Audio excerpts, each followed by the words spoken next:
Just in case you fill up too much water, then the panel here will indicate too much water. You need to let some water flow out from the machine. How to do it? Let me show you. There's 6 buttons here. This is where it is doing this 3 on top is for the left hand side. Below is the right hand side.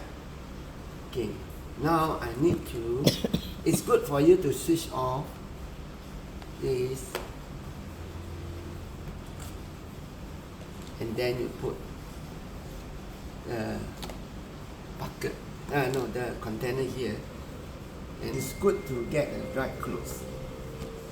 What you need to do, you come closer, you need to press the blue button in. When you press the blue button in, either you do like this, in, then you pull out the white button. Now see, I'm doing it. I press the blue first. The water come out. Now I press it. Same thing here. I press the